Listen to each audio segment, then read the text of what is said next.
Okay, so we need to find dimensions and bases for the 4 subspaces for this matrix A. That is, how big? 2 by 3. Okay. 4 by 7. So this is a 2 by 3 matrix, which means my domain is R2 on this side, right? Yeah. No, that's not what that means. Why did you guys do that? It's You wrote R3 it. because It's R3. You gotta pay attention. I'll lie to today you. we did it N by Over here we have R2. 32. A goes this way, right? Okay, so I should be able to come up with 2 subsets of R3 over here. One should be the column space of A. Wait, the column space? No. Row space, column.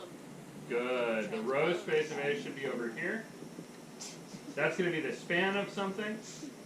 In here is going to go my basis, right? Yeah. Over here also should be, what else is on the left? Null space. Good. Null space of A. Yeah. That's going to equal the span of also something. A is going to take these over here to R2. Yes. And over here, what are the 2 subspaces I should be talking about? The column The space column space and the null space of A. or The null space the of null A transpose space. What the fuck? Yeah, good. So the column space, which is going to be a span of something, and the null space of a transpose, which is also going to be the span of something. Okay, now, 2 of these are easy to fill in. 2 null spaces. Yeah. Yes, I did. No, the null spaces are the hard one. Why do you always go for the null space? Because the null space is easier. Okay, look at this thing. Yes. Right. Tell me about its rank. 1. 1. Good. So you just like look at this thing and think there are 2 rows. The second row is an obvious multiple of the first row. Ergo, the rank of A is 1, and that's also the rank of a transpose. Yes. Right? Yeah. So my expectation is that the row space and the column space should both be, Same. Well, not the same, but the same amount of. they should be the same size, right? Yeah, that's what They should have the same dimension. Yeah. And the dimension of them is, what, in this case? 1. 1. So the row space is, or the column space is 1-dimensional, and the row space is 1-dimensional. That is a brand new blue marker that doesn't work for you. Bummer. Okay, so 1D space, 1D space. Yep. You guys tell me the basis for my row space or my column space? For the row space, I got a basis of 1, 2, 4. Perfect. The row space's basis is 1, 2, 4. The row space is the span of the rows. There's only one linearly independent row, so pick it. That's the thing you're spanning. Yeah. How about the column space? 1, 1, 2. Yeah, there's only one linearly independent column. You can pick any of the 3 columns. It doesn't matter. I'm going to pick 1, 2. 2. Yes. Anybody unsettled by the fact that I wrote a row space as the span of a column vector? No. Okay, perfect. Good. All right. Now, where do you get the null spaces? Aha. Augmented by 0 and 1. Okay. So, we're going to augment by 0 and ref, right? So I'm going to take 1, 2, 4, augment by 0 and 0, and 2, 4, 8.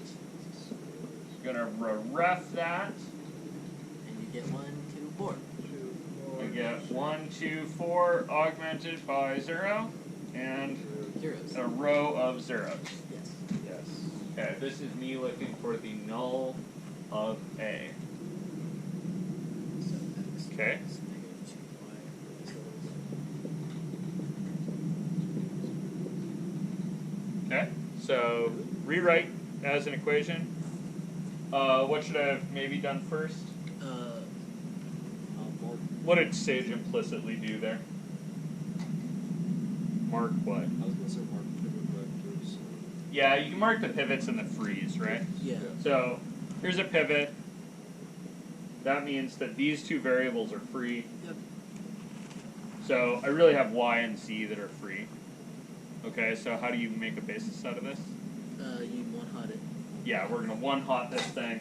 So we're gonna say y is 1, z is 0. That's gonna give us one of them. And the other one's gonna come from, 0, y is 0 and z is 1. perfect, y is 0, z is 1. And this is going to give us... So when y is 1 and z is 0, what's x? -2. Yep. -2. And when y is 0 and z is 1, what's x? -4. Okay, so that means my vectors are -2, 1, 0. -2, 1, 0, and -4, 0, 1. -4, 0, 1. And this makes it a 2D. That makes it a plane. Yeah. Good, plane. that makes it a plane. It's two-dimensional. Here are two basis vectors. Another way I could have known it was two-dimensional, this is, the left-hand side of this picture is supposed to be R3, right? And I have exhausted one of the dimensions with the row space, so the other two must sit in the null space. You guys see that? These things are all tied together, right?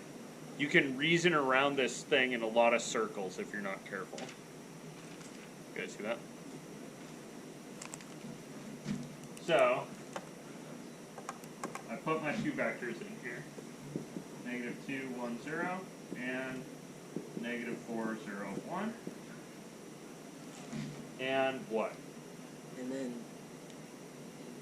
One thing you can notice right here, probably just calculate a quick dot product. You guys see that? Notice that these two should be perpendicular to that one. Yeah. Right, so you can check that you've done this correct, at least semi-correctly, if these two are both perpendicular to the row. Right, everything in the null should be perpendicular to everything in the row. And really, that's just me checking if I solved right. That kind of makes sense, right? Yeah, because if I'm going to pick a vector up and drop it onto A and get 0 out, it's going to have to give me 0 out of the dot product with every row. That's where we got perpendicular from by accident anyways. Okay. That's cool. Now, did you do the null space of A transpose the hard way or the easy way? I see now what the Yeah, you could just Okay, so what's the easy way? transpose your answer. We'll It's just just a- find whatever perpendicular. Yeah, over here, I'm talking about a two-dimensional space. I've got one of the dimensions right here. Yeah. So perpendicular to that is going to be -2, 1. the vector -2, 1. That's gonna have to. That's gonna have to be the basis for my null space of A transpose. Yes. You see that? Which means that's 1D. Yeah. So if I'm finished filling in my dimensions, I have 1D things, right? My row and my column space are both one-dimensional. My null space is 2-dimensional. two-dimensional, and the transpose's null space is 1-dimensional. one-dimensional. You guys cool with this process? Yes. Okay. Let's do another example.